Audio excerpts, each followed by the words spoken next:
Guys, sa pagbabalik ng Reyna ng Kusina, magluluto tayo ngayon ng pinagtabasan na salmon. Ayan, taba-taba ng salmon lang. Pero, ang hinahabol lang natin dito ay ang sabaw. Ayan. Okay na to. Pagkain din to. So, ilalagay natin dito. Nahugasan ko na to siya. Binabad ko lang para matanggal yung lansa. Ayan. Inano ko siya sa asin. Binabad ko siya sa asin. So, ito na siya. Ayan. Pwede na rin siya. Habol lang natin dito ay ang sabaw at saka gulay. So, yung gulay naman, ayan. Meron tayong pechay, 2. Tapos ito, mustasa. Tapos dahil pasira na yung gabi natin, ayan, pinutol ko dahil lumambot na siya. Ilalagay ko na lang din dito. Tapos, meron tayong sibuyas, kamatis, bawang. Ayan, kung nakikita nyo, meron tayong lemon, lime, tawag dito. Pipigaan ko siya mamaya para matanggal yung lansa.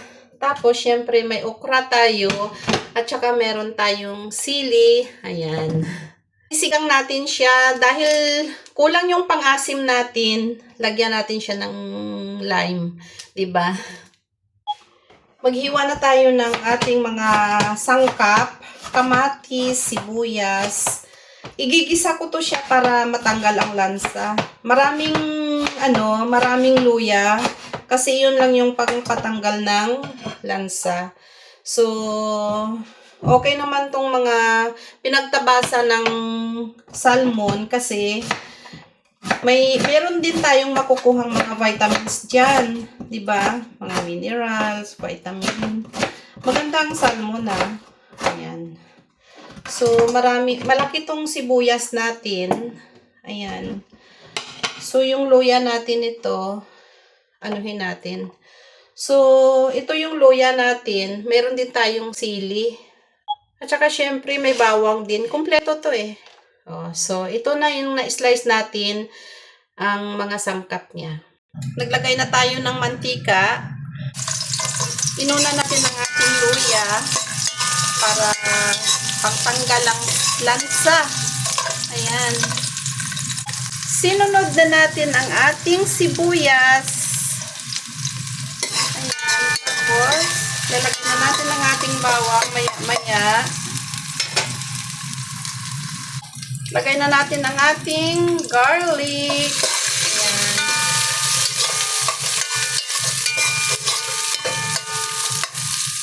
Sunod natin ang kamatis. Maya-maya.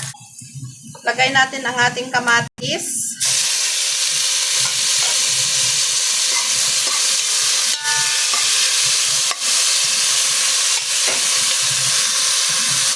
Nilagay ko na din pala ang ating gabi kasi matigas yan siyang isda, saglit lang. Kasunod ay ilagay natin ang ating isda.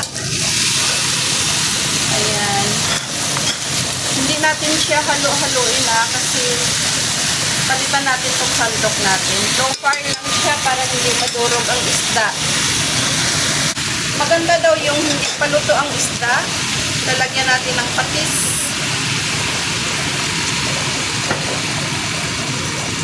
Black pepper. At saka kunting pampalasa. Kasi may patis na siya, 'di ba? Hayaan lang natin siya. Bigaan natin ng lime, pantanggalan sa. Ayan na.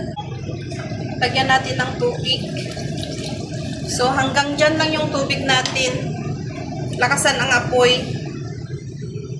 Ganyan. Hintayin natin. Kumulo na siya. Sili. Dagdag ulit.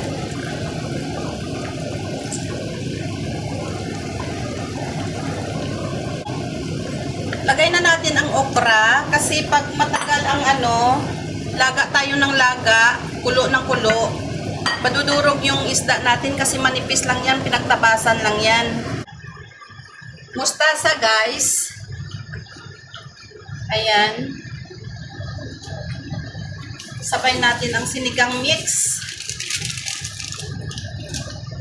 Haluin ko lang. Iniingat-ingatan ko siyang madurog kasi manipis. Ayan. Lagay na natin ang ating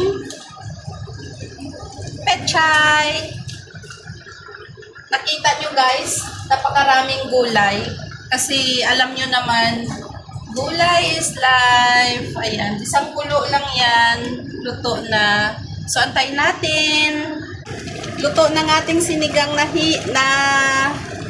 pinagtabasan na salmon. Ayan, tikman natin na.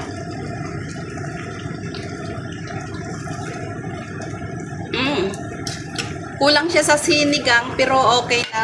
Hindi siya malansa kasi nilagyan natin siya ng lime. So, ayan guys, patayin ko na.